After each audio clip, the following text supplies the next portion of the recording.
HRN listeners. As we celebrate our 15th year, we are deepening our commitment to giving voice to the next generation of food systems storytellers, and we need your help. Our internship and fellowship programs help activate new possibilities for underrepresented and underestimated young people through experiential journalism, audio engineering, and production training. Through these unique programs, HRN helps food equity stewards build essential workforce readiness skills that expand their potential and foster economic mobility. Please consider supporting these critical programs. And with a minimum donation, you can be entered to win a dinner for two at an amazing restaurant in one of 8 cities and tickets to a concert at a great venue in one of those cities. We have incredible partners across the country who have donated, as they also share our passion for helping to educate the next generation of food systems storytellers. Check out heritageradionetwork.org/15 to donate and enter to win today. That's heritageradionetwork.org/15 to donate and enter to win today. And make sure you donate before March 31st. Thank you. This episode is brought to you by Wisconsin Cheese. Wisconsin cheesemakers produce over 600 varieties, types, and styles of cheese. That's twice as much as any other state. Learn more about Wisconsin's cheesemaking history at wisconsincheese.com. This week on Meat and Three, it's our season 4 finale, and we're sharing some of our greatest kitchen joys. Maybe most people consider making it too much work or too messy, but this is the food that's worth the work and worth the wait. You always know where the thing is because you put it away the right way the first time. You just sort of stand there and, with your hand on your hip and one leg outstretched, glass of wine in your hand, staring into the refrigerator going, okay, speak to me. Oh yeah, what are you doing with the celery tonight? I'm making a simple syrup for a gin cocktail with the celery. And I also found a recipe for a celery soup that's going to use up the celery and the potatoes and some of that dill that we still have hanging out in there. Tune in and be inspired to find the joy in your kitchen. And don't forget to subscribe to Meat and Three wherever you listen to podcasts.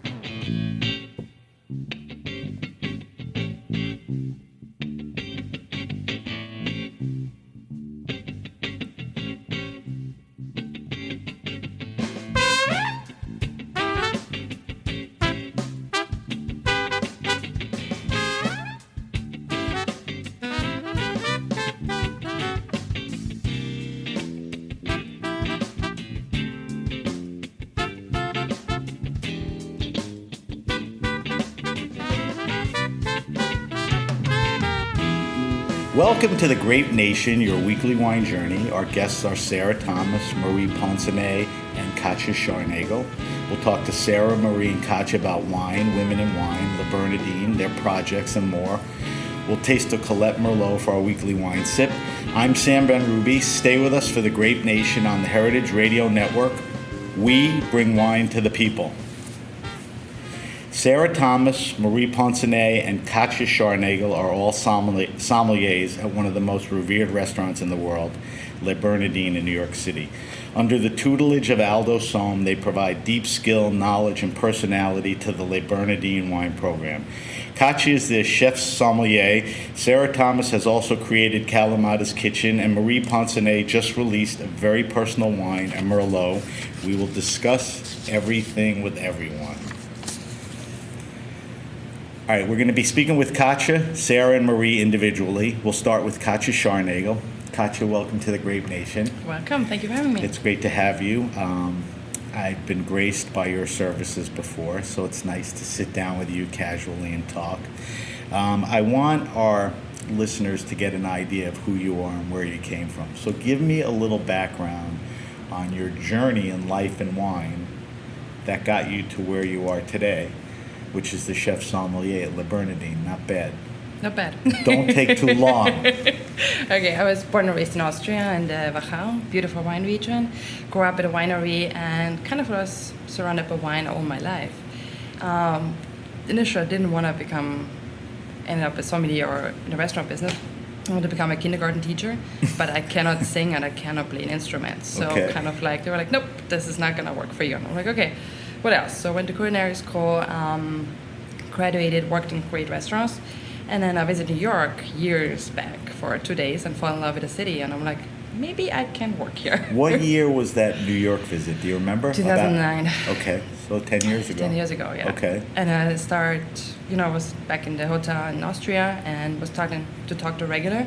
And he's like, oh, you ever heard about Aldo Somm? And I'm like, I've heard about it, but I don't know him. And then he called him. I was like, oh, I have a girl here. She wants to come to New York. So I set up a phone interview with Aldo. And the first thing he's like, listen, this is not Sex and the City. I'm like, okay, I guess I or can work. Housewives of New York or whatever, yeah.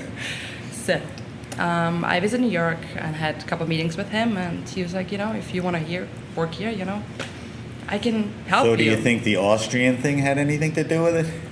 I don't know if it was the Austrian thing. But you had worked in Austria Yes. in hospitality Yeah, at a couple of fine places. What were some of the places you worked at? I was the Bernadin wine director for a Michelin star restaurant up Right. in a mountainous area, in a ski area. And Aldo grew up not far away from there, and we had kind of like the same mentor. Right. And he recommended me, and it was like, So you came from a good line Yes. of people. Yeah. So you talked to Aldo, and pretty quickly after, he says, come and do this with us? Not quite sure, because he was like, if you want to work in New York, I can help you to set up an interview at different restaurants. But I was like, no, I want to work here. Okay. And it took me like a year and a half to kind of make it happen. Because What it's were like, you doing in that year and a half? I was back in Vienna. I was okay. at You went back a for it. project, Okay. for a hotel opening, and then they decided not to open it, and we all got fired. And I was like, oh, cool, I can go to New York. So you started here, was it about 9 years ago? I started in 2011, November 2011. Yes. Right, so you're going on 8, 9 years. Oh, yes. So tell me, did growing up in Austria have any effect or influence on your love of wine, and how has it affected wines you drink today? I mean, were you just cloistered to those wines of the region and you discovered here? How did that open up? I think I started to learn really about wine when I started here, because New York is such a fascinating city. You can taste so many things here, it really opens up your mind. In Austria, we love our wines, and growing up in a wine region, that's the only thing pretty much you drink, and Right. we're very loyal to. But curiosity, Yeah. I mean, were there Bordeaux's around and Oh, yeah, Burgundies? not Burgundy, but Bordeaux and Right. Italian, Super Tuscans Right. for red. But for white, it was just pretty much But Austrian you wine. get here and And, everything is here. Exploded, I that's mean, what was fascinating. your reaction when you saw the wine cellar? I was pretty intimidated. At the beginning, when you start selling the first Burgundies, you're like, oh my God, I get that's to crazy. open these wines, and taste it. So We'll talk about that in a minute. You are an advanced sommelier, right? yes. Do you have aspirations to become a master sommelier, or Oh, that's? yes. Are you currently? We just all went for the theory, so Okay. it wasn't that successful, but So it's the what's- first try. Tell me two things. The easy question first. What's the timeline? I mean, as far as accomplishing that, if everything goes well, what are we looking at? A year, 2 years, 3? It's hard to say. Minimum Everybody of a kind few of years? Yes. So everyone wants to try it in a certain amount of years, but it's a journey. You keep on learning. You keep on tasting. Right. So and then, everything you absorb know, along the yeah. way is important and There's fuels not your like you say, passion. okay, I want to have this done in 2 years. I think that's impossible to say. Why is it important to you to have an MS after your name? I think it's more like an ego thing, just to I have it accomplished. I can do this. Right. So I feel that's for me. But also moving on to maybe moving into teaching or other projects. So much as I love the restaurant, the floor, but maybe you want to start a family, you want to have kids. Right. It's very tough with working schedule in a restaurant. So. I have a guest coming on in October, Jane Lopes, and she accomplished her MS, and there was a mini scandal, and they pulled it from her, and she decided, you know what, I'm not going to go for it. A little different, than everyone else. She's a little frustrated and mad, but I understand how important it is, and I understand the process. Kind of like I said, feeds your knowledge and passion. And I think that's the most important thing, and that's how you look at it, just to keep on studying, learning, and have the knowledge and show it to your guests and be better at your When job. you I think you said Burgundy, but when you got to New York and you walk into a cellar like this, is that the wine or wines that you wanted to taste most, know more about, was a Burgundy? Yeah, but also American wines, you know. It's like, you know. Really? Oh, in Austria we get like Like nothing what, like Cali old, Cabs? yeah, like old diamond Greeks or like old, like, you know, that's like, there's some great history behind Yeah. it, you know, when you look at it, you know. Yeah. And it's the first time you taste them, you're like, wow, that's incredible. I'm curious to, I'm curious, I mean, I'm surprised that, you know, you said that, but that's nice. All right, I'm very interested, because this is sort of a hallowed institution, the Bernadin. I'm very interested, and walk me through a busy day, but what's a typical day in the life of the chef sommelier at a Le Bernadin? I mean, how long? Yeah. What are you doing? I mean, we know you're opening wine and serving it, but there's a lot behind that curtain. Yeah. It's like there's tasting appointments in the morning. With who? With vendors, or, you know, or we go to office tasting. Usually Aldo and I do the tastings all together. Are you doing that every day, a few Not every times? day, I but mean, like, are you you know, doing that yeah. every week, a few times a week? We have like periods where we're pretty active, and then Right. you're like during the summertime not so much, you know. But I also do like all the private events, so it's a lot of emails, you know, like coming in. So it's. But Do also, you go out to do portfolio tastings? If they're, yeah, totally. Yeah, Okay. Yeah.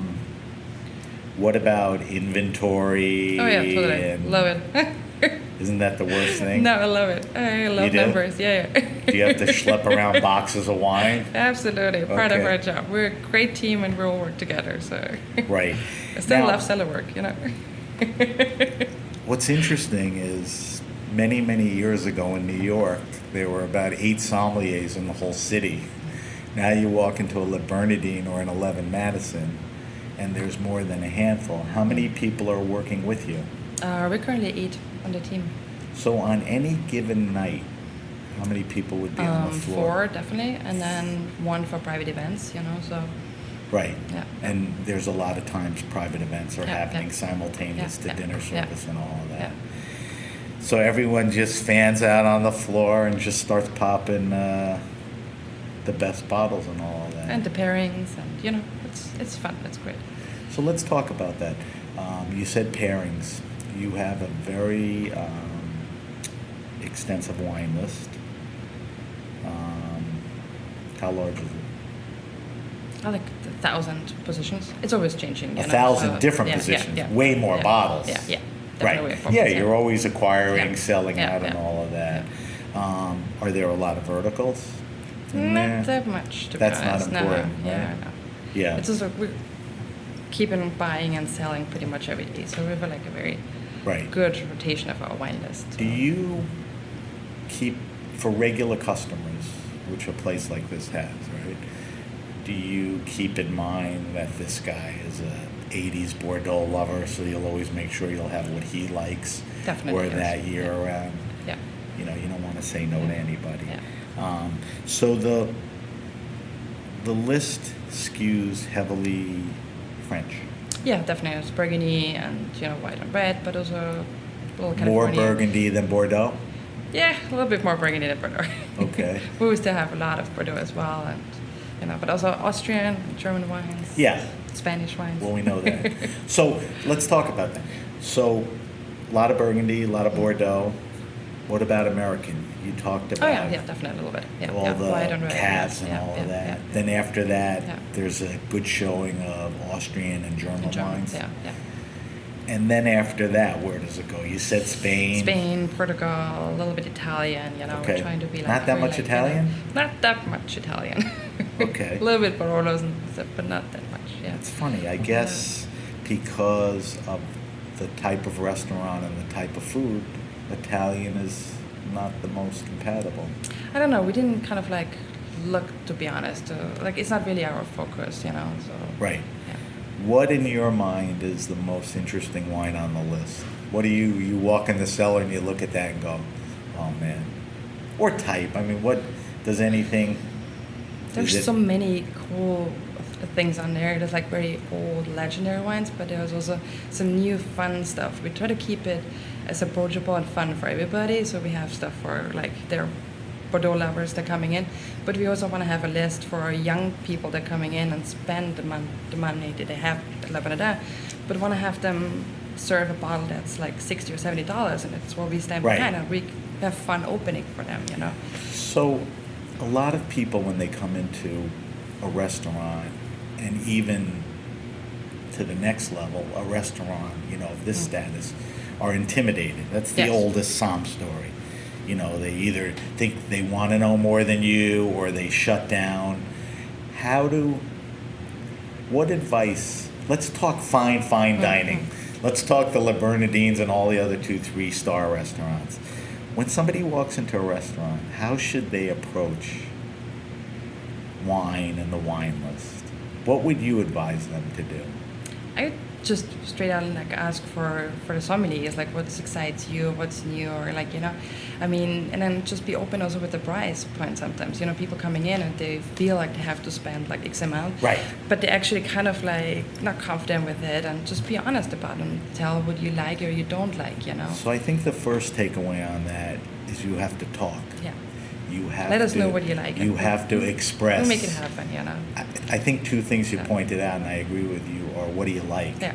And then I guess the Somm could dig in Yeah. deep. And price. Yeah. There's Yeah. nothing worse than bottle shock, right? Yes.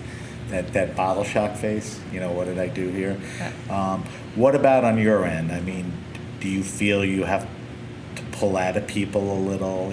What do you like? What Yes. types and all of that? Like Isn't people- that on yeah, you? yeah. I mean, if a customer is kind of quiet or shy, I mean, will you take the time to? Oh, definitely, you have to, because that's what we're here for. We try to be helpful and also make the best guest experience, Right. And and sometimes people come in and it's like, oh my God, we don't drink white wine, but I guess we have to because it's a seafood Fit. restaurant, And I was like, no, what do you usually drink? What is that excites you, And if it's a bottle of big and bold red, we have this here too, And if this makes you happy and this is going to be the best experience, why not, So Well, it's funny you it's say not about that, us, because I think it's more about the guest.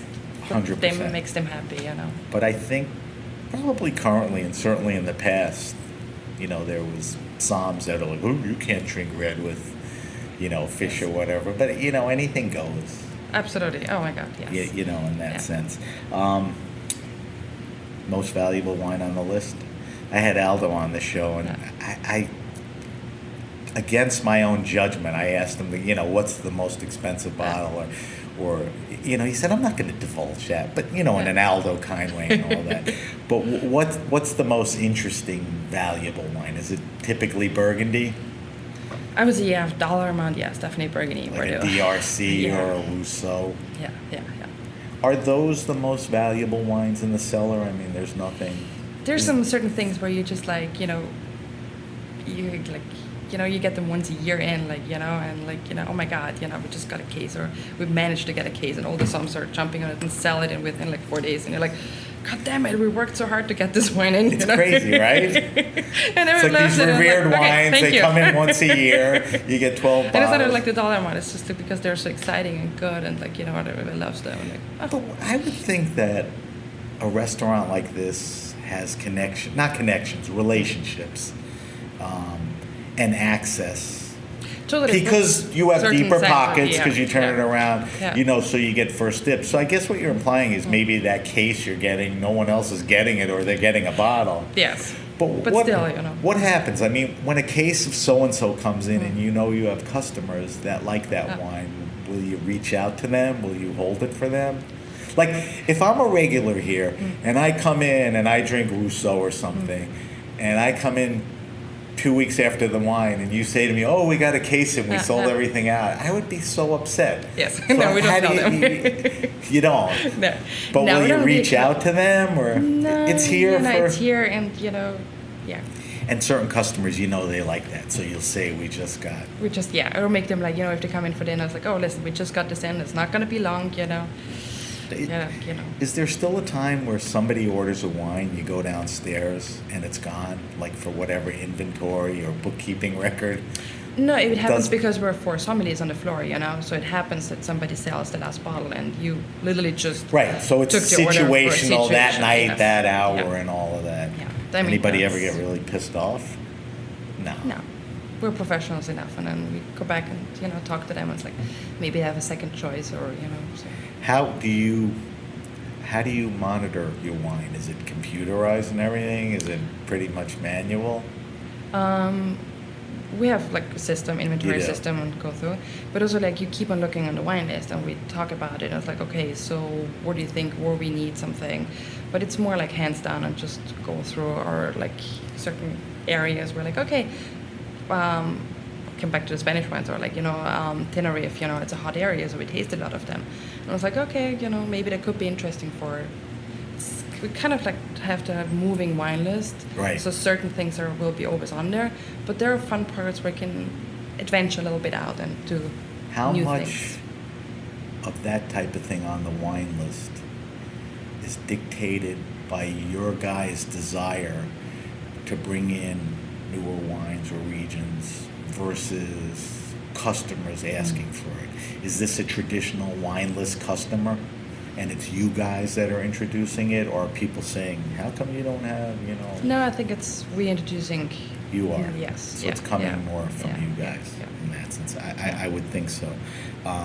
Is there room, like let's say fall is a big tasting month, portfolio Yeah, tasting, yeah. vendors are in town, winemakers are at, the grand tasting and all that stuff. If there's a time where there's a lot of good wine, is there enough room to put wine on, or you have to be careful how much you could add? Careful, and then but also like you make like a plan basically, where like you have like, okay, this is what we're gonna bring in the next couple of weeks, and then like you pause, and then you have like a backup list, like okay, this is things that we tasted, might not have room for now, but bring it on like in a couple weeks, or if it's really kind of like, okay, we might get just one case, so we buy it and put Right. it on the side, and put it in the wine list a little bit later. But Right. Let me ask you this and try to think about it and be honest. Do you feel it's harder to be a woman in the wine world than a man? Do you not notice anything? Do you think working as a woman in the U.S. is different than working in Europe? Is the business different? Are men different? Is the environment different? Has it ever been an issue with you? to be honest, no. I No. never witnessed anything. I never kind of like, I feel like if you work hard and you're interested and you can make things happen, I never kind of like had an experience where like, oh my God, never, to be honest. It's Not even in Europe when you were Not even working. in Europe, That's great. sorry. No, there's no apologies. I'm happy for you. And it's just not the wine world, it's the world of business. Yeah, There's a yeah. whole show and discussion, on women in business and the financial world representation. It just happens to be that wine is still male dominated. Oh, definitely, it's still Specifically like here, boys' club you sometimes, have one of the owners who's a strong woman, and you have, Aldo, who obviously is very much committed to his people. But also, whoever like they are. here, we have so many great women. Like our director of finance, she's a woman. Kathy, she's like then Karen. So our GM, Katie, like they're all like pretty good female strong. I think team it's here. an important thing for the culture and the Yeah. environment here. All right, we do a thing on the Grape List, on the Grape Nation every week called the Wine List. Usually we have one guest a week, but there's not many opportunities when you could sit under one roof, and have the talent, that exists here. So the Wine List, we ask our guests 5 questions about their preferences. I'm going to break it down and split it amongst you guys. So I'm going to give you 2 questions, and all the wine list, and we're going to try a Colette later. We post everything on social media. Okay. So here's your 2 questions, okay?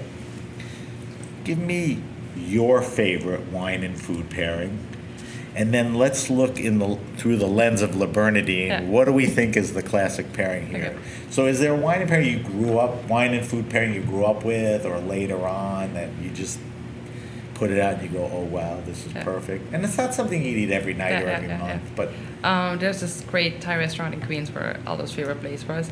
What's the name of it? Shripapai. okay. And they have like this crispy, spicy pork on there.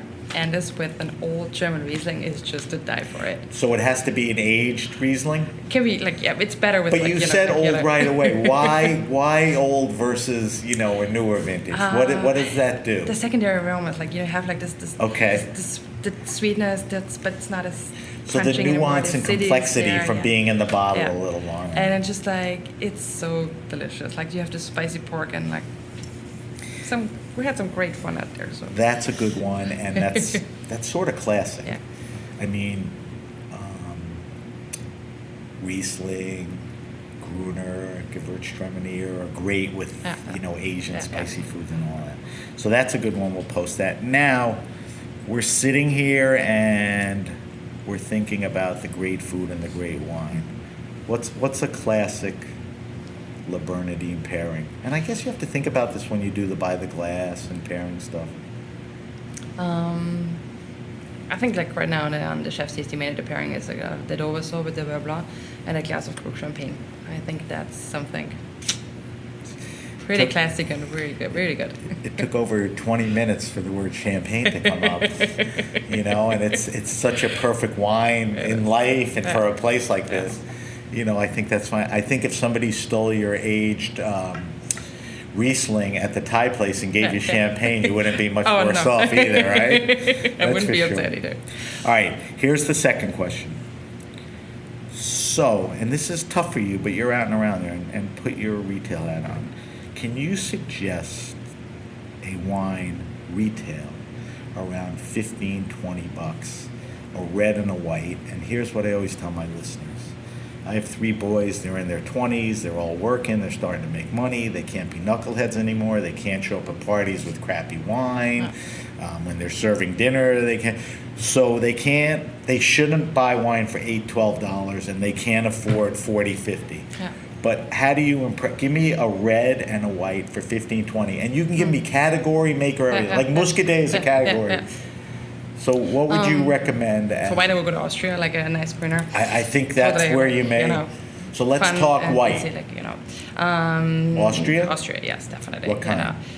Gruner, like in from Rochau, Petersburg, Wadi. Find great wines out there for like $15, $18. Do you have a producer that comes to mind? Like Bernadin, for example. Spell. Bernard, B-E. Oh, Bernadin? Yes, Bernard, O-T-T. Yeah. He has It's some fun, beautiful and wines. It's great, They're and very like you reasonable. never can miss it. All right, so that's good for the white. Yeah. Suggest a red to me in that price range. Red's always a little tougher. Yeah, it is. But I would go to Spain, to be honest. Good call. Yeah, you get great. Up like Monterey, we have one on Mencia-based red. You can find great quality for like you open it and have fun with it. So from Mencia, yeah. Any particular makers? Just put one on the list. It's You called know what? Ananda, but I All right, look you it know up what? for you. We'll talk off air, and I'll put it on our social media. So go with Austria for the white and Spain for the red. Good calls. All right, Katja, I think we covered a lot. I want to thank you for sitting with us. Thank you so much for having me. Katja Scharnagl. Katja is the chef sommelier at Le Bernadin. So when you come in here, look for her with her test of in and their uniform, but everyone else is walking around like that. Oh, totally. We have an amazing team But here. you'll find her. Thank you very much. Thank you so much.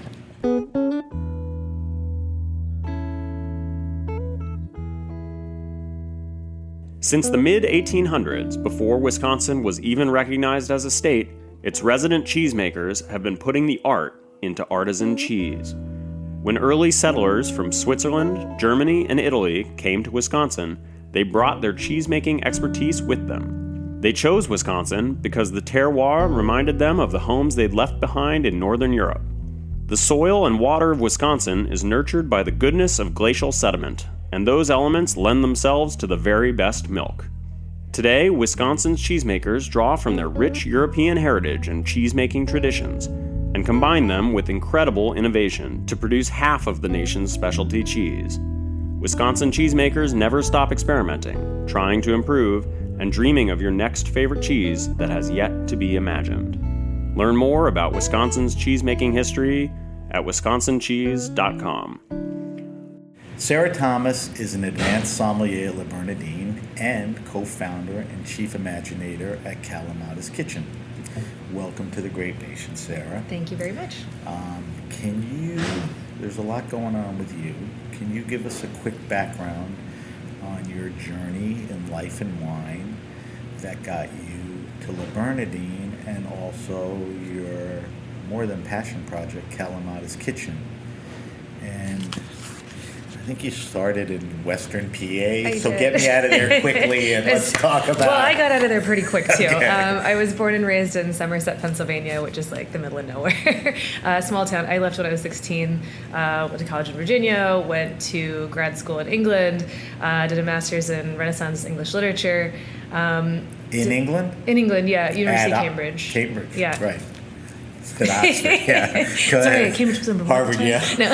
Shut up. It's fine. Right? It's fine. Yeah. It was, it's like living in Harry Potter world. It was wonderful. I loved Right. it. But the year before that, I had been working in a school for intellectually disabled children in India. When I did my master's, I started to. Why India? My family's from South India, from Right. Kerala. I was born and raised here, but I Right. used to go back to stay with my grandparents So every you summer. had family to visit. Yes, my grandparents were there. So the connection to go back and teach Correct. was in the family. Yes, and they were doctors, and we always had that compulsion to especially work with children. Right. And that's when I started to think maybe I should. I had started in college as pre-med, and then I switched to literature and politics. And then when I did that, I thought I should go back to medicine. So wait, you start in pre-med because typical pressure from that generation Indian family. It's Yeah. like, this is kind of what I got to do. A lot of my family members, including my father, are physicians. Okay. And none of my brothers are, and neither am I. But Oh, boy. it's okay. It's all Are fine. you the outcast? I was for a little bit. I was You the better first sell one. this. You have a half an hour. No, it's all fine now. I know. I'm joking. But I came back and I started to study for medicine again, and I sort of caught this restaurant bug. I was also working as a bartender just on the side. In Pittsburgh? In Pittsburgh, yeah. And I But started you said to caught the restaurant buzz. Was it there or Yeah, just... it was in Pittsburgh. Okay. I don't know what it was. I got it in my Just head that I like- wanted to be a bartender. I just decided, I was like, well, I need to do something on the side. I'm going to be a bartender. So I started doing that. I poetically romanticized it and was like, oh, I studied alchemical metaphors in Renaissance literature. Now I'm bartending, duh, whatever. And but then I started to fall in love with wine as well. And then at a certain point, I just had to make a decision. I started to see wine as this extension of all the things that I loved studying. I realized it was as academic a pursuit as anything I had done before. And I also saw that I would reach a path to be a teacher and an entertainer in a way at a much quicker pace if I did this. And so I sort of shifted my focus and decided to go wholeheartedly into wine. And then I was working in a small restaurant called Bar Marco in Pittsburgh for a number of years.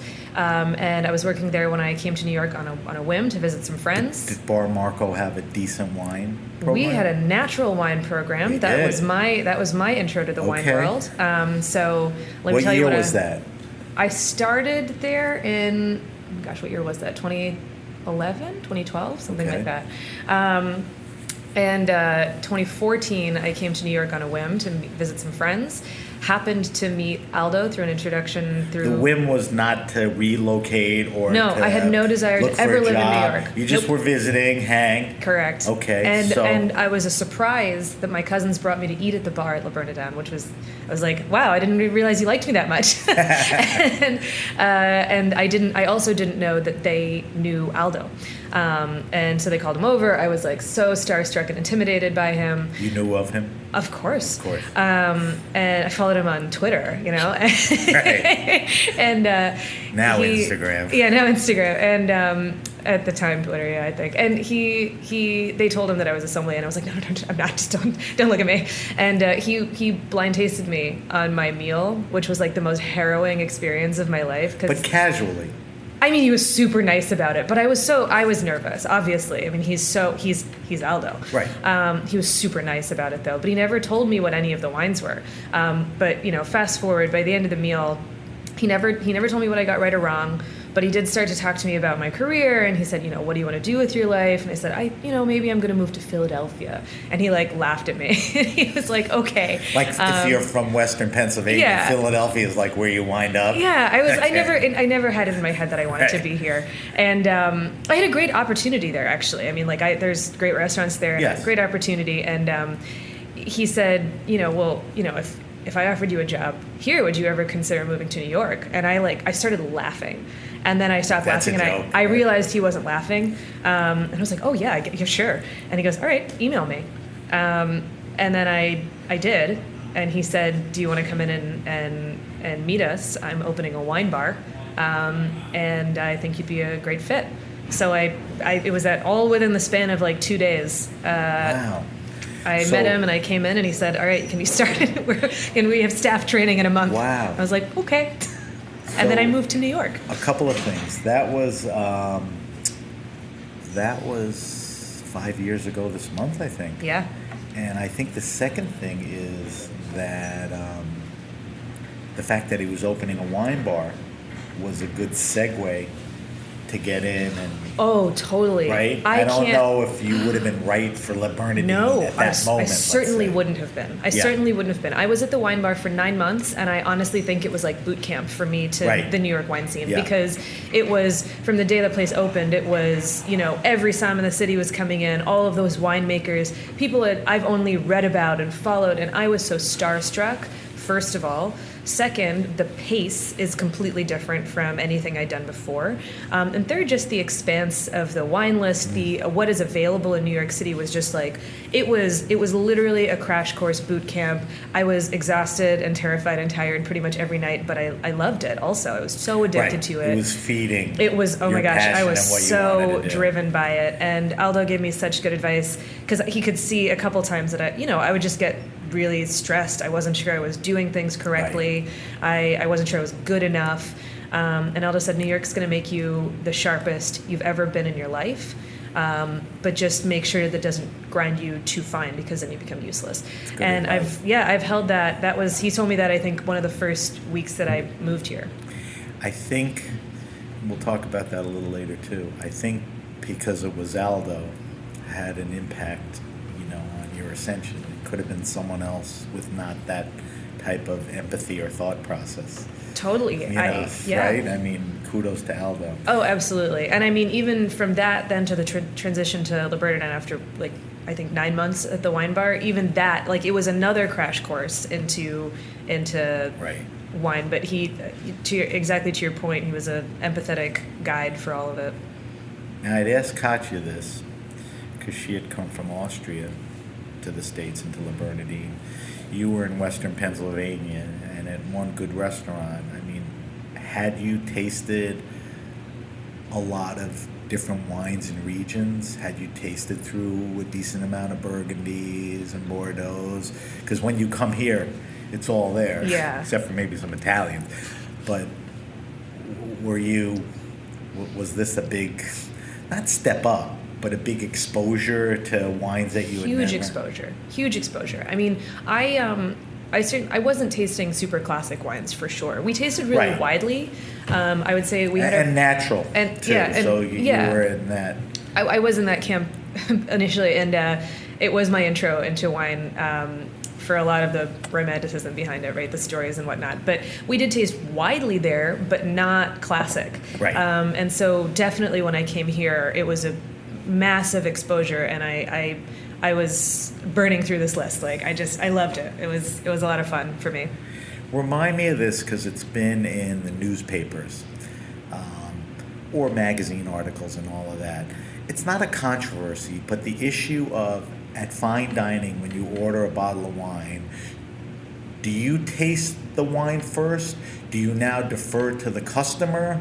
Do you give it to, because there's in the stories there's I wanted to taste that first. Why did you open it? What at least here, what's the protocol? Well, here, I mean, for me, I always encourage people to remember that this is actually a courtesy to the guest, because I'm not trying to drink your wine. Certainly, Most customers know that, but there's that one.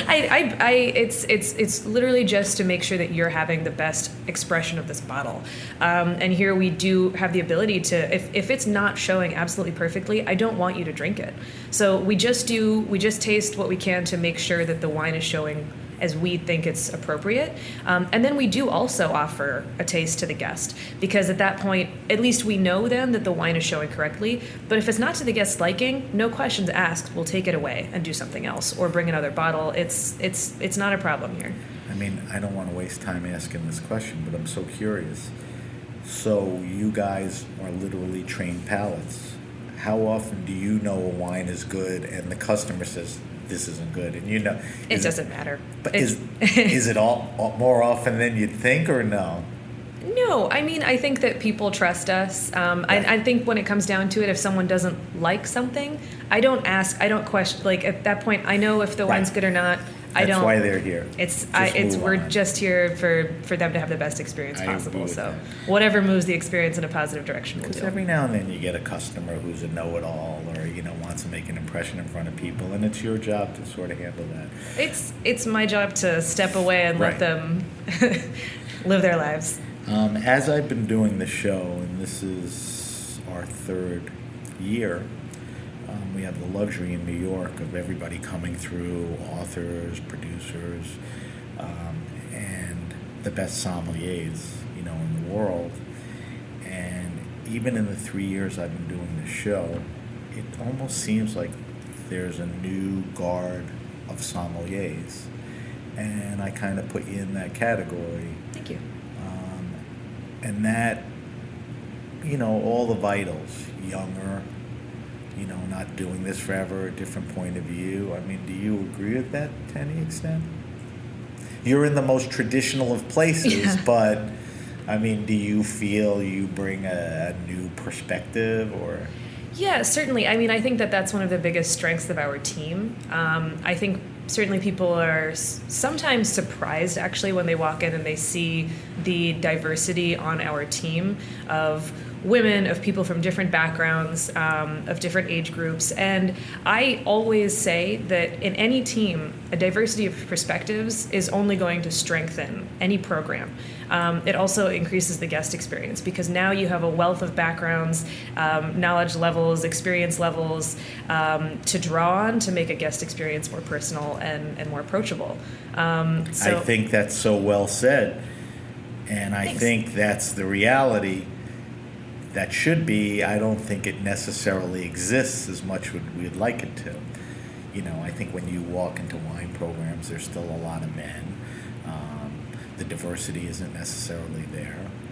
So it's really nice to see that, and I think, you articulated that right. And again, kudos to Aldo.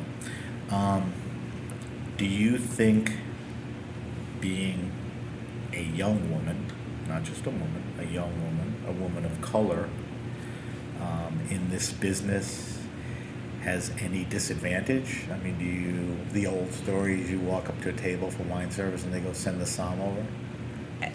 It's happened, but it doesn't really bother me that much. I've never really known any other way, Right. So, right. You're comfortable with yourself, and I am. I'm lucky. I think we have a very receptive.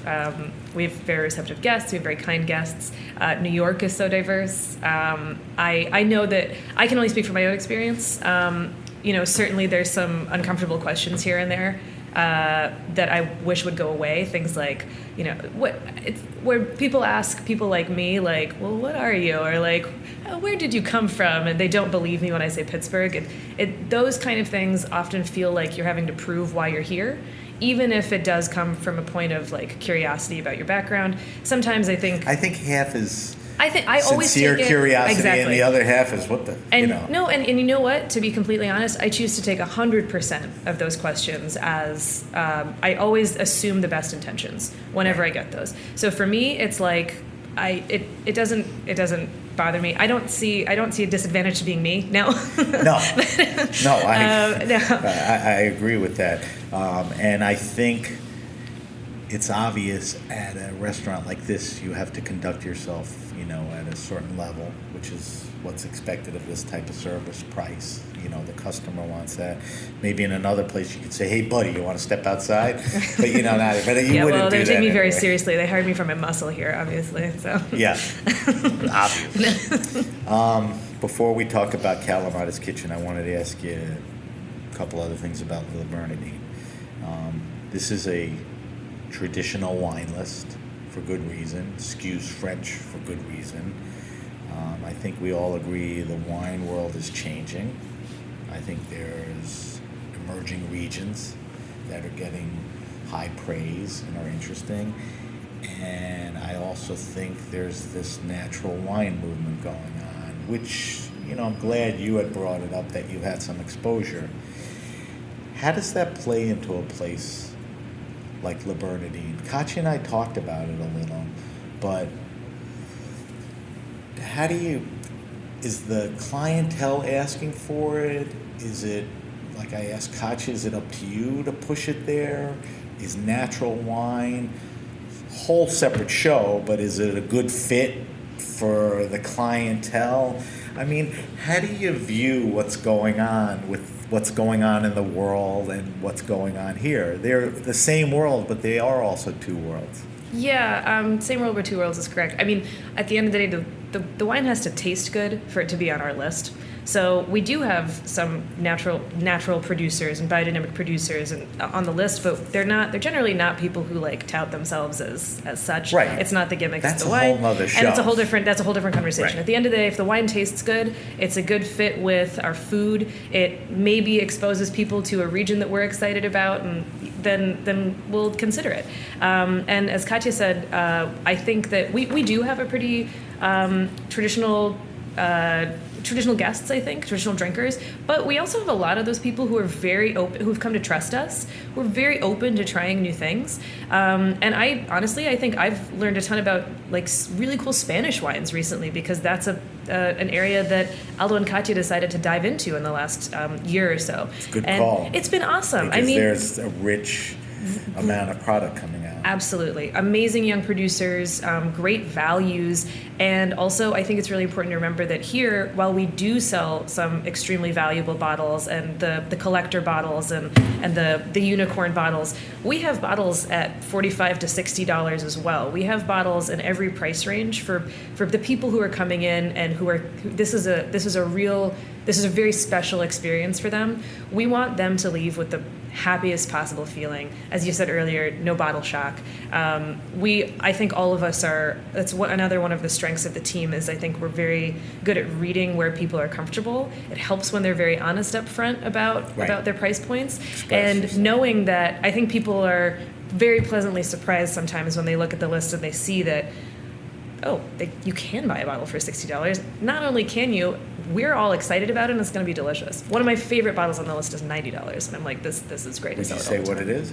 The Guazot Bourgogne Blanc. We pour it by the glass. Who's the maker? Guazot. Spell. It's from the Côte d'Azur. Spell it Goisot. Okay. Right? Guazot. So Spelling that's here. I mean, if you went out retail, it's a terrific value. Yeah. Obviously, right? It's I mean, if you can find it, I think we bought it all. Sorry. Oh, you did? All of you? Well, come here and drink it. I'll have to follow you home and take a few. I think one of the great points you made is that when you walk into fine dining restaurants, you get intimidated, but those restaurants have access to some of the best wines that everyone else doesn't have at that price range and more interesting. So there's a lot of surprises there. You'd mentioned a growth in Spanish wines, which parts of Spain are emerging. Certainly Rioja's been around. But what would you like to see on the list? If at the meeting they said, "Okay, Sarah, what are we putting on?" I mean, what would make you happy? That's a great question. I don't know. I mean, I love the expansion of our Galician section. That's been a region that's always fascinated me. Spain again.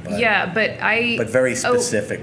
Yeah, sort of. Yeah, sorry. I guess you know what Not I went to. Galicia is very specific of the other wines of Spain. Right. I went to Corsica 2 years ago.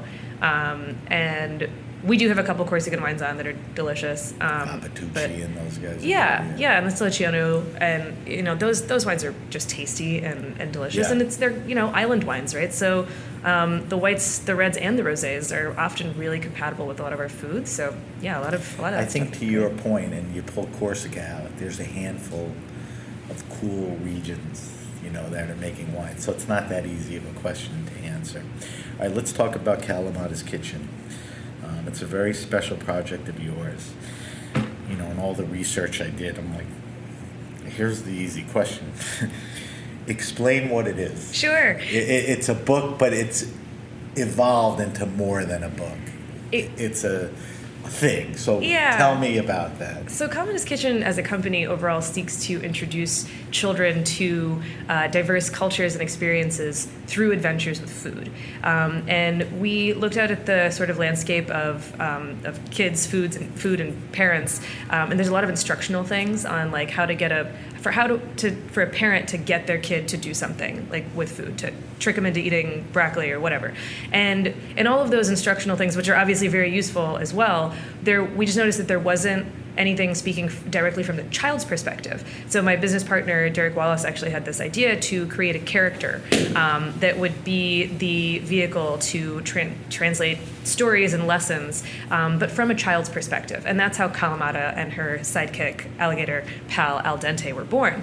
And so it started with, we decided we wanted to write storybooks. We now have 3 out, the third being with Chef Eric Ripert, and they're adventure stories. So Kalamata gets whisked away by a food memory of the chef, and she creates her own adventure. And through that, she learns how to taste different foods, how to experience different cultures and cuisines, and the lesson of every story is that she wants to come back and share that with her own family. We also do restaurant guides we have 15 live in different cities where we target restaurants that create special food experiences for children. They treat the kid as the same way that they treat their adult patrons, and also the food's delicious for both kids and adults. It sounds like, and tell me if there's any of this, I mean, it seems obvious to me, but I could be wrong. There's a little or a lot of you. Was that you to any extent? That curiosity and just looking at the world through a certain lens? This being food.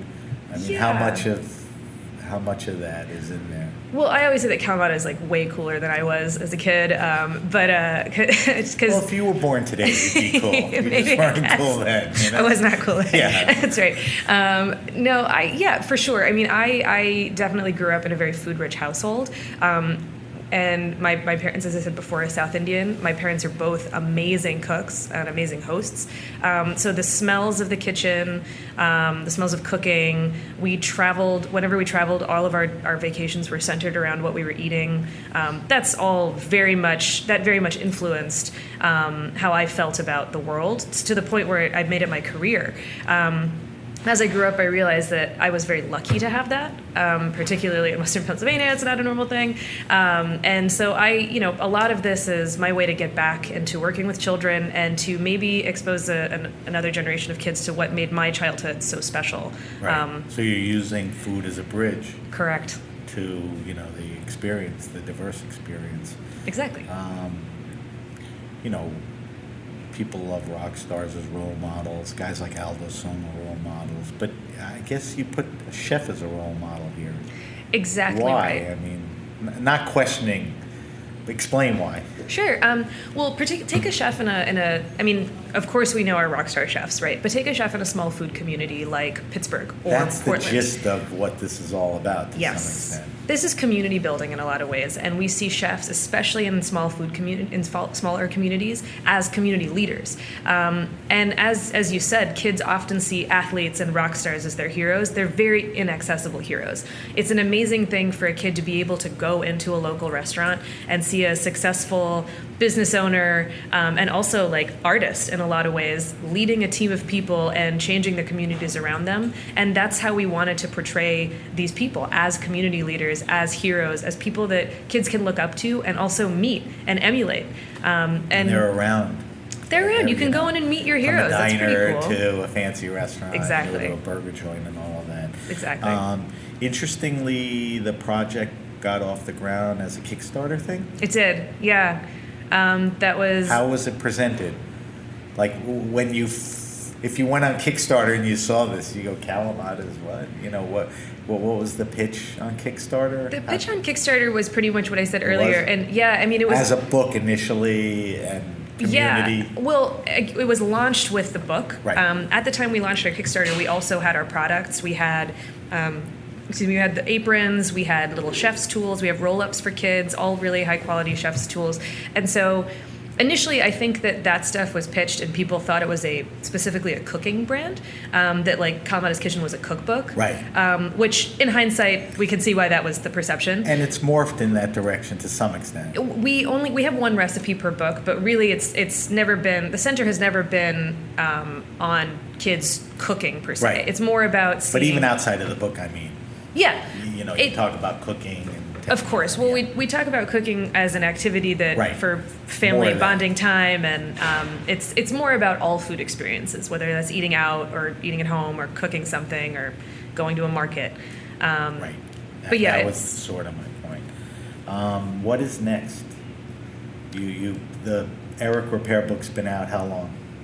Not that long. May? I think May. Yeah. This spring. Yeah. So it's still this year. What's next? More books, bigger community building? I mean, where do you see this thing if I sit with you a year or two from now? Well, I mean, fingers crossed. There's a lot of things on the table right now. We're definitely, thank you. We're definitely building out our travel guide in a big way. So we've been doing a lot of outreach. Good response to that? Yes, I mean, it's you been gravitate awesome. towards that because of the response, right? Exactly. Good. We've had parents that's a real need that we identified, that parents who like food themselves want to know when they visit cities where to eat, but they also want to know where they want to eat, that they can also take their kids. Right. So we provided a resource where we've gone in and actually asked the chefs and restaurant owners, do you like when families come here? And they've been like, cool. Yes, we wish more people knew that. So we're providing that resource. We're also hopefully developing into maybe a television show, potentially, definitely, more books. But yeah, there's a lot going on. I'm surprised you don't do a podcast. Hey, maybe that too. Yeah. I don't want to step on any toes. All right, so 2 things. If people want to know more about Kalamata's Kitchen, where can they go? Go to kalamataskitchen.com. KALAMATAS. Kitchen. Not kitchen.com. And the book, get anywhere? Amazon, stores, and on our website. Your site. Yes. All right, so that's Kalamata's Kitchen, a very exciting project, obviously from the heart. All right, we're going to wrap up, but I'm not going to let you get away without doing your portion of the wine list, okay? So we ask everyone 5 questions. We're splitting them up. I added a 6th one, so it's 2 each. So here's one of the questions. What are you drinking now? What's in your fridge? What are you tasting? What's seasonal? Anything here? I mean, what are the few things? Well, I'm so busy these days. I haven't really been drinking a ton at home, but I do always have champagne at home because. So champagne. Yeah, always have something. And then, when I'm only ever really home for like a night, usually with my fiance, and we'll try and cook at home, and he loves light juicy reds. So I actually do have a bunch of Corsican wines. Give me an example of what you guys define as light juicy reds, even specific to the maker. Sure. What do I have? I had the Guimaro Mencia. Actually, we just talked about. That's always have that. Castello di Verduno Pelaverga. The Domaine Ustiliciono Antica, and these are all pretty inexpensive bottles. Right. Always have Beaujolais around. Especially getting into this weather. You struggled a little. You gave me 10 different examples, which is what I was looking for. All right, last question. Favorite wine restaurant and or bar? Ooh. Outside of here. Let's put this top of the list.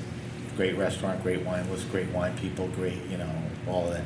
But if you were go to hang somewhere, whether it's just a bar or a restaurant, what comes to mind? And I always worry, you're not being exclusive. If you leave somebody out, that doesn't mean you didn't like them or you don't go there. But who does it well? Well, I mean, I think one of the great values of New York is there's just so many, such incredible wine professionals here. So I try and seek out where those people are. I mean, the wealth of knowledge that is at Racine with Pascaline and Arnaud is just. It's a show favorite. It's unbelievable. I just You know, love when going she was there. at Rouge Tomato, was the same. Yeah. Yeah. I just feel like we're very lucky that she and Arnaud are both like there all the time and like on the floor. I mean, to If have she's ever there, she's like traveling the world. I think she's in South I've been America lucky. now. I've caught her the last few times in there, and Yeah. she's always such a generous Anything else teacher. come to mind? Yeah, I mean, if I want to like revisit my natural wine roots a little bit, I always go to Gloria, Phil Johnson, former sommelier here at the He's wine a bar. former, yeah, he was Le Bernadin he was guy. an Love that place. opener at the Aldo Somme wine bar, and has Gloria in. Gloria's a seafood restaurant on the west side in the theater district. Yeah, in Hell's Kitchen. Anything else? You don't have to. Wine bar. I don't go out very much. Okay, well, But we you know what, understand. I actually also really like going and sitting at the bar at the Modern. Right. Yeah. I loved when Michael Engelman was there, and it'll still be in good Still a great hands. team. All right, Sarah, we're going to wrap up. Thank you for sitting with us. You have a lot of stuff going on, and like I said, I'll post your wine list answers and info about the book just to remind people. So thank you to Sarah Thomas for joining us on The Grape Nation. Thank you so much for having me.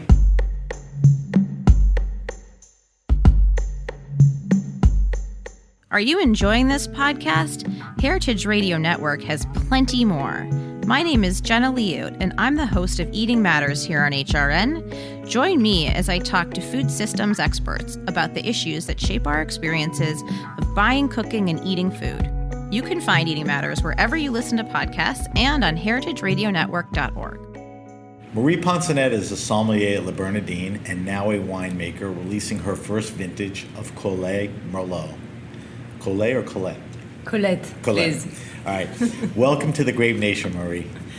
Thank you. All right. So you're one of the people at the table that have been literally surrounded by wine in your upbringing and your family. Give us a little background on your journey in life and wine that got you here to Le Bernadin, which you've been doing for a while, and then your personal project, Colette, which Merlot we'll talk about and taste a little later on in the show. So tell me how you got here. It hasn't been that straightforward, actually. Okay. Yes, I'm born in a family of winemakers in Pomerol in Bordeaux, surrounded by vineyards. I'm the 8th generation of winemakers in this family, and I loved my childhood growing up in this vineyard, being part of all the vine cycle, being part of the harvest, being part of the stress also of my father worrying all the time. But I didn't study wine at first. I studied communication, I studied marketing.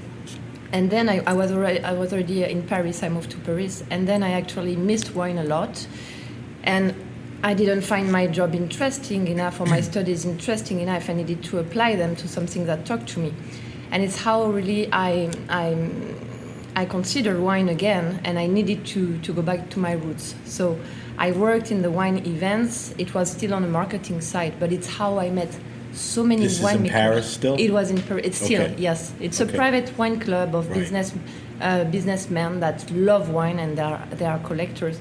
And they meet every month to meet winemakers. So literally we had French winemakers coming to Paris every month to talk about their wines, to talk with the chef about pairing. We were working with 3 Michelin stars in Paris. So it's really how also I reconnected with wine, meeting other winemakers than Bordeaux winemakers, and outside of my roots in Bordeaux, being in Paris.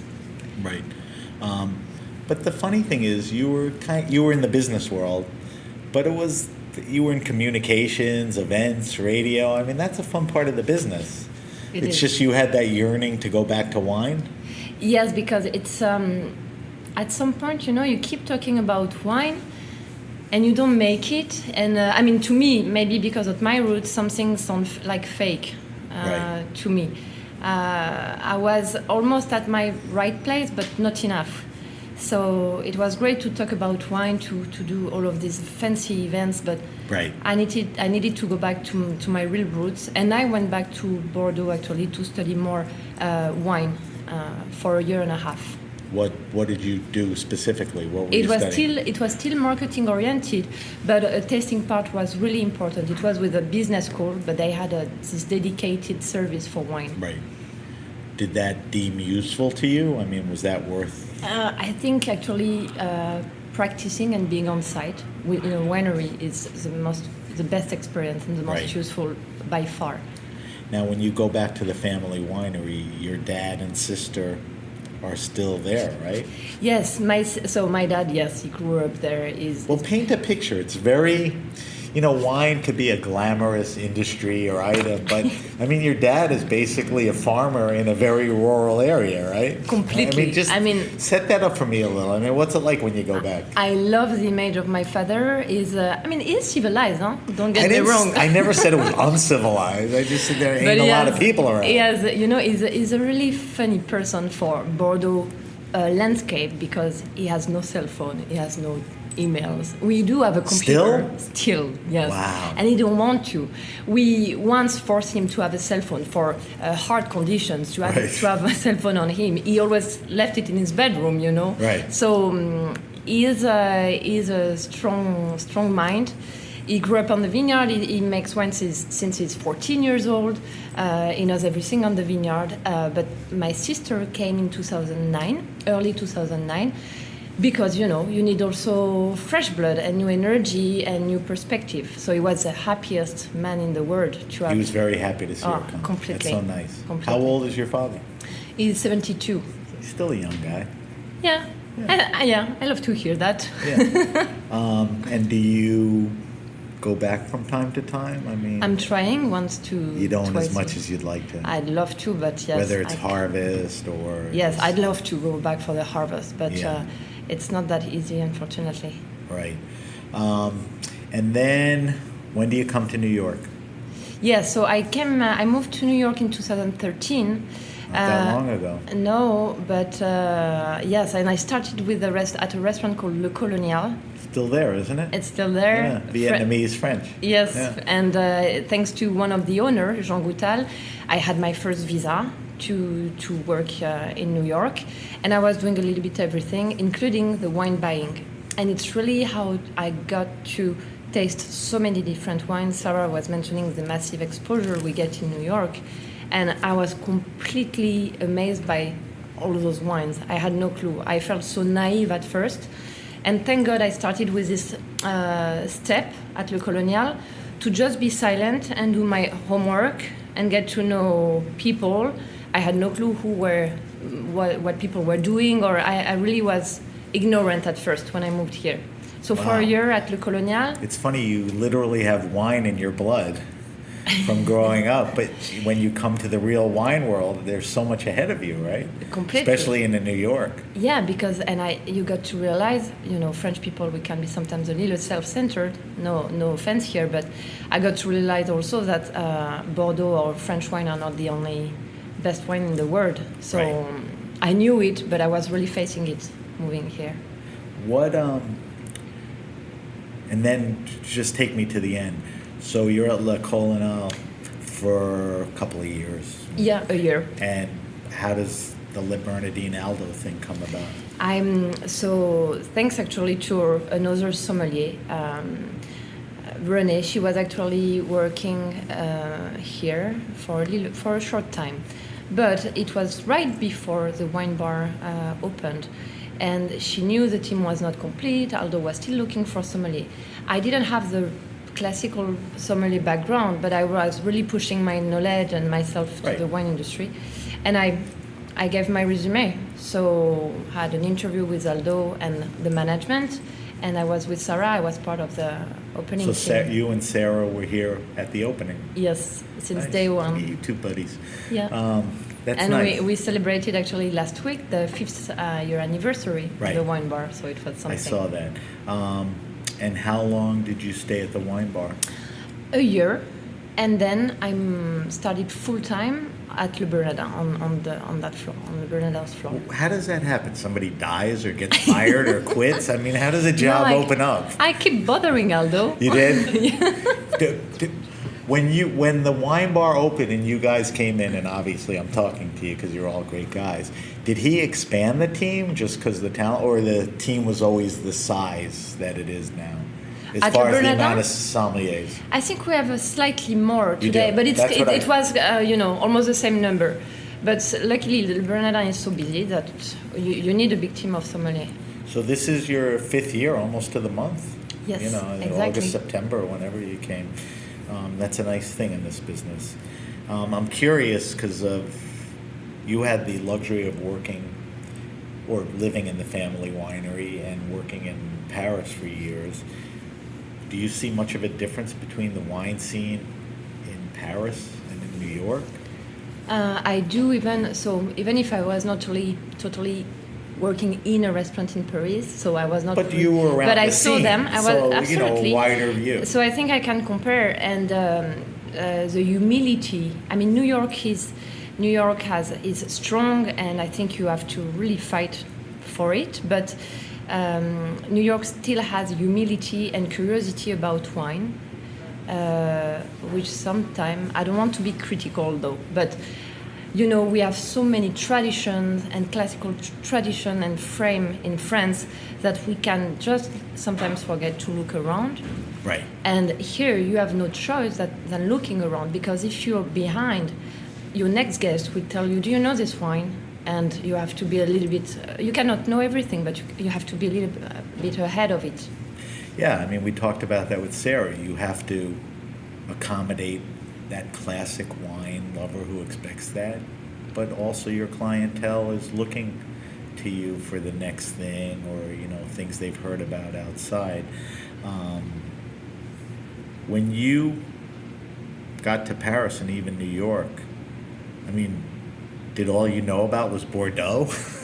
It's a silly question, or no, even Merlot. I love the question because yes, pretty much You everything. were not trying, or there was not much exposure to anything. It's. So you had mentioned Le Colonel. Le Colonel was a great exposure, right. Because I got suddenly I got this title of not sommelier. I didn't want to be someone I'm not. I am not, but Wine I had this service. title of wine buyer. So it was fantastic to be invited to all those tastings that you have weekly. But when I moved to Paris first, I knew only about Bordeaux. Started to then expand a little bit, still to French wine regions, and then coming here, it was like a shock. What do you remember being the things that you wanted to try the most, knew the least about, or excited you? I mean, what was it? Burgundy? Was it champagne? I mean, what? I think at what, first what it really was turned you on? At first, I think it was Loire Valley. Really? Yes, but I mean, when you come from a wine region, especially Bordeaux, you drink Bordeaux, and even winemakers between them don't really host wine dinners. It's a very different wine region. It has beautiful qualities, but also not every winemaker live on site in Bordeaux, so it's not the same wine culture than in other French wine region. When I moved here in New York, I think tasting so many Loire wines, this diversity, this beautiful expression of the terroir, no makeup on it, really true to them, really blew my mind. Do you still feel that way now? Yes, completely. I mean, your palate has opened to many more wines. Yes. But Loire was something early on that. Totally. And also, definitely the influence of Pascaline I started to meet her. I listened to her. It was definitely not shaping my mind, but opening my eyes also to Loire. Then Sarah mentioned it earlier, but I fell in love with Corsican wine. I fell in love with Canary Island wines, and all those regions that started to offer good values and identity. The Canary Islands, it's crazy what they're doing there. We had the Envenate guys on. Oh, nice. And, they're just walking up and down these hills. They're in the middle of nowhere. They have to fly on planes. I mean, it's just, but the wines are very, cool and very nuanced. They're very nice. Yes.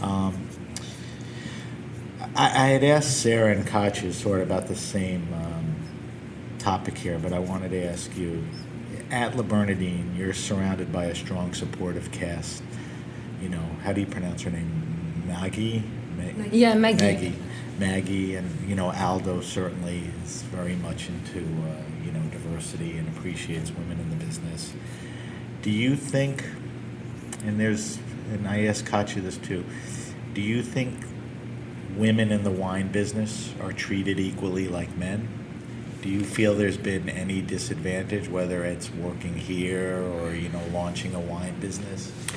I feel like talking with my experience, maybe we are a little spoiled here, but we have definitely managers, Maggie, Aldo, who are not doing any difference. Right. You know, the only time I may have feel a difference is when I was pregnant on the floor, and it was absolutely fine, and all the management was fine with that, and it was one of the best experience actually that I had. I didn't know I was that strong, but I think maybe because it's New York, and it's modern. It's so. I think this culture, because of Aldo, and I think New York.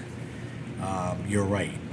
I think there are still issues, in the industry. It's still male sure. dominated. We still see more male wine directors, right. For sure.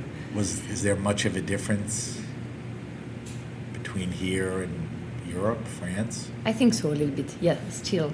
Still it's starting to more. move. We can compare to big Michelin star places. I still think it's more male dominated, Yeah. but moving slowly, moving forward. Yeah, I think it's definitely happening. I hear that from all my guests. I also think, because it's a topic that comes back so often. It's funny also, over the past year, we had often this question, but I also think it really depends on the person, male or man or woman. It also depends on what you want to share as message. I don't feel oppressed. Right. Sarah is from, as is I think it originates from within and yes. out, and then luckily, if you're in the right culture, surrounded by right people, True. right people, Right but it people, comes back course. to you. Yes, I think so. How you approach things, how strong you are, how you view it, how you handle it. I think that's a very good point, and I think in life, that's kind of where it starts. All right, I wanted to talk to you about Colette, which is a very interesting project. You got to sort of segue into this with the classic American question: why Merlot? Yes, was it risky to do that? No, the whole sideways movie thing and the shift away from Merlot and Pinot Noir. That? It was 2004. Okay. Yes. It's already 15 years. Can you believe we're still talking about it? But I love that actually. But that's old news, So if I decided to make Colette, it's not to talk about Sideways. I watched one the movie. Well, but it's definitely something that triggered me a little bit. That's true. Merlot, I'm very much attached to my roots, and actually it came stronger when I moved here. I valued them much more, and I was almost so ashamed to not realize earlier that I had this chance to grow up on this terroir like Pomerol. Here you do have still a little Bordeaux bashing in New York, which is still happening, but definitely less strong. It's been going on for a while. Yes, when I moved 6 years ago, it was still strong, and a lot of Bordeaux jokes, and I'm all good with that. I can be part of it too, but I was everything also continued with the stage I did in 2015 at Sandy and Domaine de la Côte in Santa Barbara. Raja Par. Yes, and Sashi Moorman and their winemaker assistant John Faulkner. I had to meet such an amazing team, and really, so I thought I was ignorant, but I was even more ignorant when I started the internship with them. So it was Chardonnay and Pinot Noir, also so many grapes that Raj always wants to experience, but I focused on Chardonnay and Pinot Noir. It was fantastic, and to see them approach as well.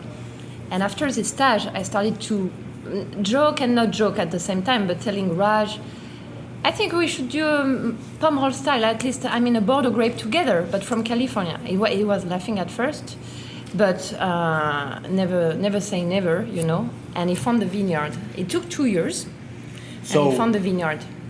When the idea first hatched, it took 2 years to find the vineyard, the terroir, to match what you wanted to do. Exactly. And what were you looking for? The ultimate condition was to have organic grapes to really find. So in Napa, we were at first we were not too specific on the area, but it happened that the grape we wanted, the quality of grape we wanted, we found them in Napa. And the condition was... Which is not famous for organics or biodynamics. Exactly. Napa. It took us a while. It took us 2 years. You know, they need to make that shift. They are, but... They are, but it takes time, as you know. So you found a... So we found a little bit of grapes, Merlot, organic, that we were able to buy 2 tons at first. And the first vintage is 2017. So just released now. And how much of it did you make? It's about 1,100 bottles. So it's very new. Colette is starting small but has ambition. And so what about 18? Did you make an 18? Same. We did make 18. Right. So it's still aging right now in barrels. So same quantity. Same quantity. Same vineyard site. So same size actually, but from 2017 we had a vineyard, and then we found in 2018 a vineyard that really matched it even more our requirements, much more volcanic soil, a little bit cooler area in Combsville exactly. So 2 farmers are working this soil and are doing an amazing job to rejuvenate the soil. So 2019 this year should see a little more yield. Not in a bad way, I mean, just vine happy and giving a little bit more fruit. Are you okay with, if the quality is up to par, you want to increase the yield, right? I mean, you would like to make more wine. Yes, of course, but as long as it's true to the vines, we won't do something, you know. Right. That's especially Merlot can be tricky. The edge is to not have a flat Merlot, lack of complexity, so the yielding part is super important with Merlot. Let's go backwards for a second, because an important part of this wine, and certainly your part in this, project, is Rajat Par. How did you and Rajat get together initially?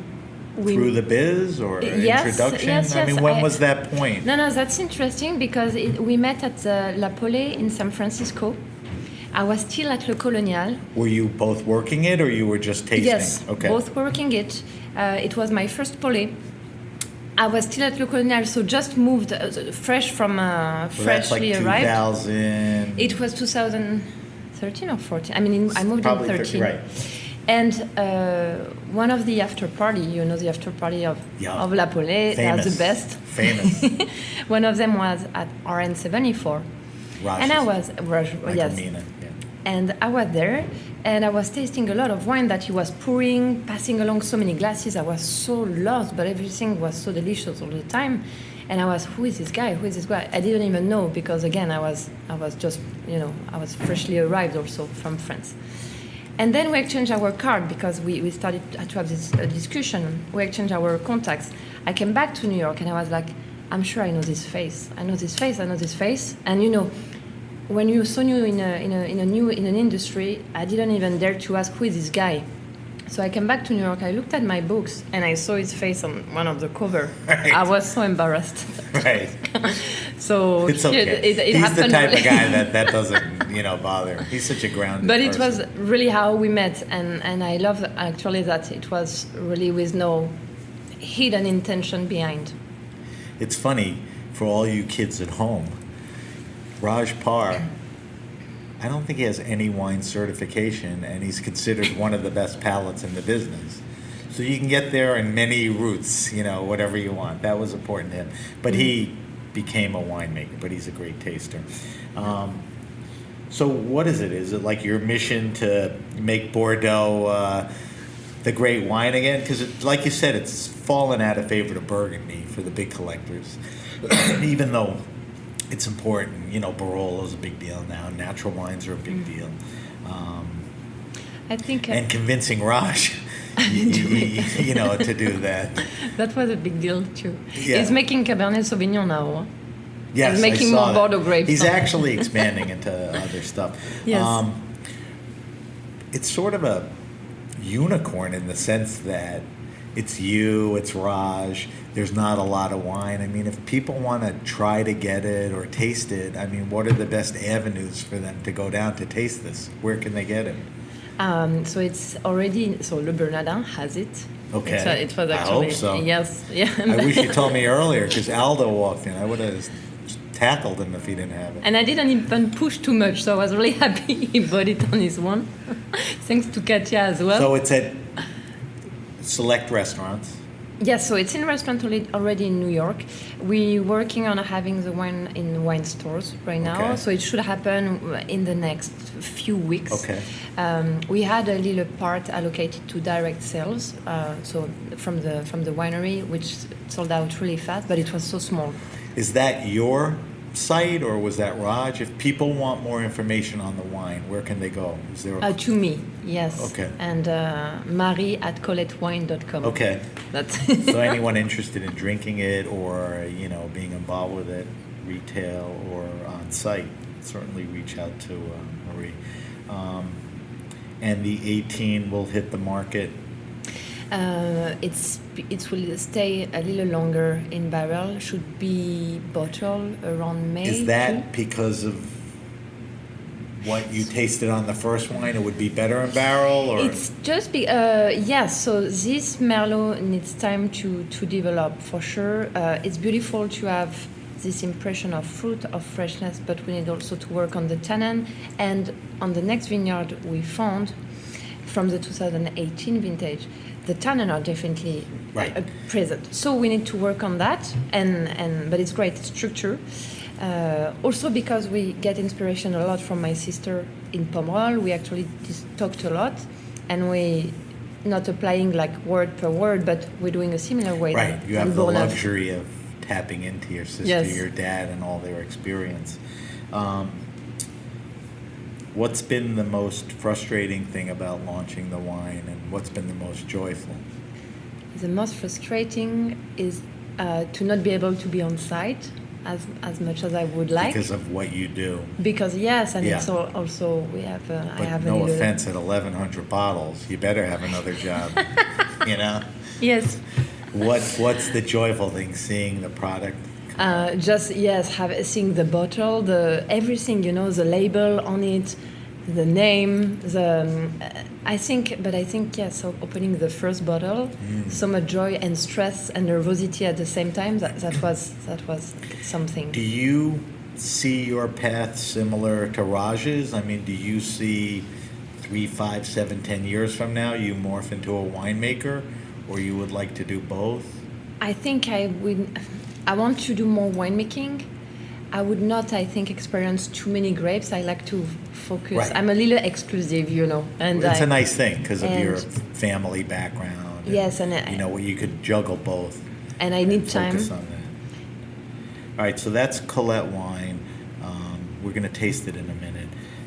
But before we wrap up, we do a thing called the wine list, where we ask all our guests questions about their preferences. I split it up amongst you guys, so you each have 2 questions. The first question for Marie's wine list is, what is your favorite all-time wine or wines? Now, when I first asked the question years ago, it used to be the most expensive, rare. That's BS now. It's the wine that created an experience or something. So it could be anything. That oh wow experience. What's your favorite all-time wine or wines? This is so hard. Then tell me whatever comes to your mind. Okay, but I would say actually Corsica. Corsica? Yes, because getting So of also. all the wines you've tasted, Corsica's right up there on the top. Yes, because Okay. I don't know Just with the vetting food. it out. With the food, they have something, and they are so unique. So it's Maybe the it wa- environment, the food, the wine. Absolutely. That's important. That's experience. For me, It's not just an 61 Petrus. No. It's the whole package. a wine that really blew my mind. If you want a name and a Yes. big name, it's Ikem 39. Okay. That I had the chance to try, and I was wow. If only people could taste Ikem Right. like this. That's a special. It's how it makes sense. Was But that this considered a is great so- vintage 39, or that? I don't remember not honestly. It necessarily, was, right? but the wine was still showing beautiful and fruit, and it was great. But for me, the more I go, what I enjoy is the wine I can drink every day, and that give me pleasure, surprise, and complexity, and I can find them in beautiful Corsican wines. Nice. All right. Last question. Where do we find the best value in Bordeaux? Like, where does the average consumer? Is it smaller chateaus? Is it white? I mean,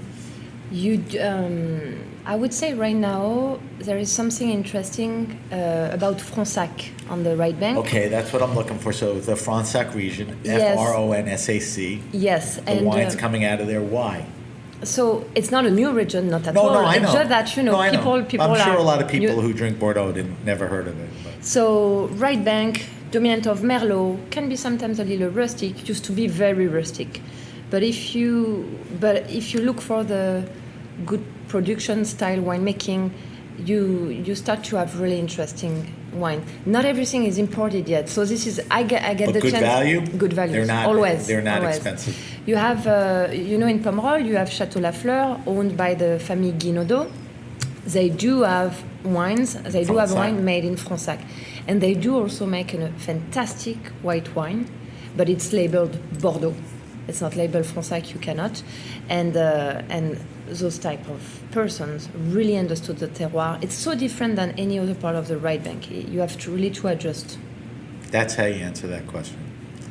So, wines from Bordeaux, from Fronsac, good value, some good wines. Yes. All right, we're going to wrap the show up, but the reason we're talking to you last is I would like to raise a glass of the Colette and taste it, and let's evaluate it a little. So tell me a little more. 100% Merlot. 100% Merlot, 100% destemmed, so Destemmed. Bordeaux style. Even if you feel a lot of freshness there, some people had an impression of not destemmed, Right. but it is destemmed. And cold soak for 5 days, and then it's just little remontage, little pump over, manual. I mean, it's only one big Taranso full Right. of 20 hectoliters, so it's you do manual pump over, and it's basically infusion. You don't have a lot of extraction, or Right. it's very gentle, no sulfur, a little bit at the bottling, but it's on the Raj and Sashi way, low Their style. low intervention. What about, organic farming, minimal intervention in the Yeah. cellar? What about aging? What's it aged on? Wood? It's wood, yes, but New, no old? new oak. It's actually Pinot Noir. It's Domaine de la Côte barrels. It's their barrels. Yeah. And are those French or American? Do we know? Yes, they are. They are French. It's French oak mostly. Do they? I think they have Camus from France, if I'm not wrong. And but yes, it's French oak, and it's aged for 22 months, almost 2 years. All right, let's give it a taste. So we're wrapping the show up. I'm sitting with Marie, I'm sitting with Sarah, and I'm sitting with Katja, and we're all holding a glass. So every week we taste a different wine on air, and we're tasting the 2017 Colette made by Marie. All right, so let's give it a little sniff and throw it over the tongue and see what we get here. Okay, let's talk color first. When it came out of I forgot the name of the thing already. The Corvin. When it came out of the Corvin, it seemed a little more pale, but it's kind of deeper in color. What the color is? This a classic Merlot? Is this a little lighter? It's maybe on the lighter side than classic Not too Merlot, light. but not too light. Classic Merlot would tend to be darker, more purple. We do have a lighter red here. All right, Nice carmine. let's put it under our nose and give it a sniff.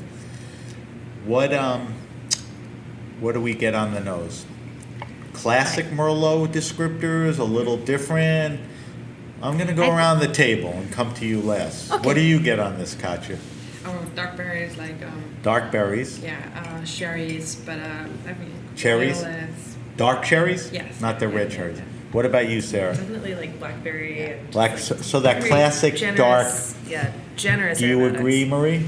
Oh, totally. I love this. All right. And I would add a little floral violet note, Yes. which is really. Yes on the violets. I'm happy to find it today. in the Let's taste it and let's talk about the mouthfeel.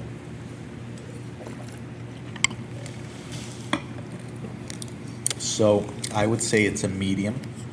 What would anyone else say? Is it less than medium? Is it medium plus? What kind of mouthfeel? wine. I'm on the medium. Yeah. Yes, totally. Feels nice in the mouth. All right, let's talk palate. Do the nose descriptors translate to the palate descriptors? What do we get on the palate? I do find the fruit again a little bit more spicy due to the oak aging, but very subtle. Even with the violet, there's a spice factor. There's Yes. definitely dark fruits. I like that. I like that we have a little angular structure. Yes. We, getting to know also further and further the vineyard will improve also, not the style, but the length, the complexity of it. It's beautiful up front, on the middle also palate. Maybe we'll gain a little bit more length in the future. It's still very young. Right, it is a very young wine. What would you pair this with? What's a good food pairing?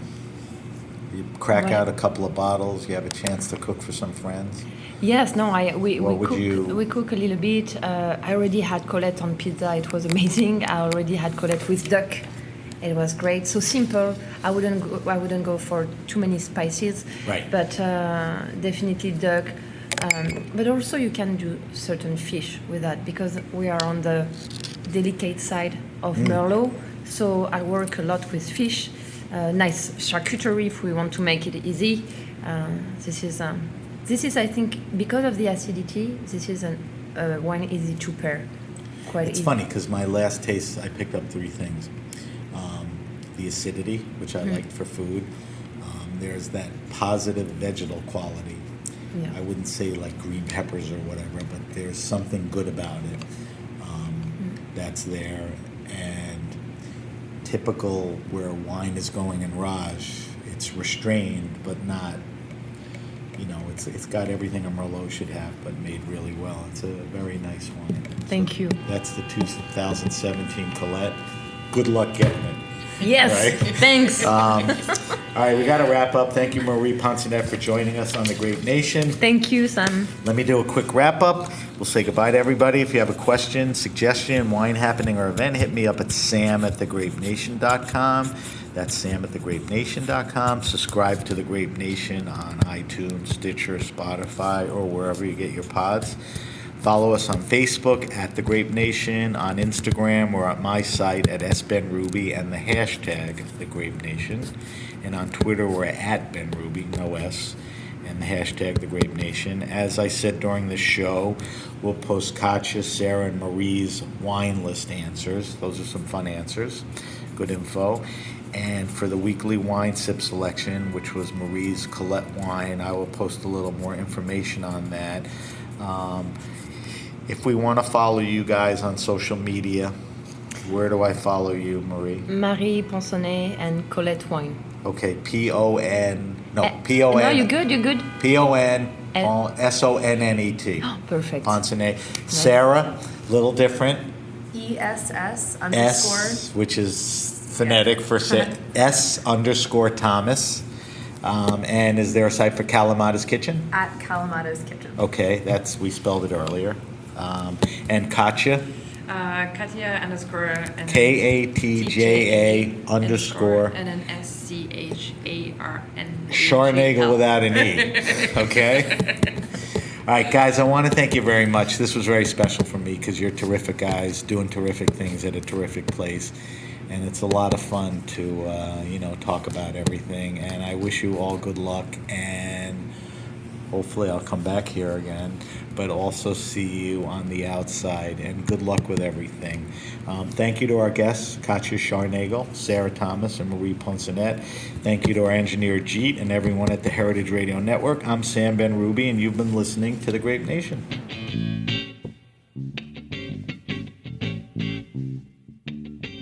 The Grape Nation is powered by Simplecast. Thanks for listening to Heritage Radio Network, food radio supported by you. For our freshest content, subscribe to our newsletter. Enter your email at the bottom of our website, heritageradionetwork.org. Connect with us on Instagram and Twitter at heritage_radio. You can also find us at facebook.com/Heritage Radio Network. Heritage Radio Network is a nonprofit organization driving conversations to make the world a better, fairer, more delicious place. And we couldn't do it without support from listeners like you. Want to be part of the food world's most innovative community? Subscribe to the shows you like, tell your friends, and please join the HRN family by becoming a member. Just click on the beating heart at the top right of our homepage. And thanks for listening.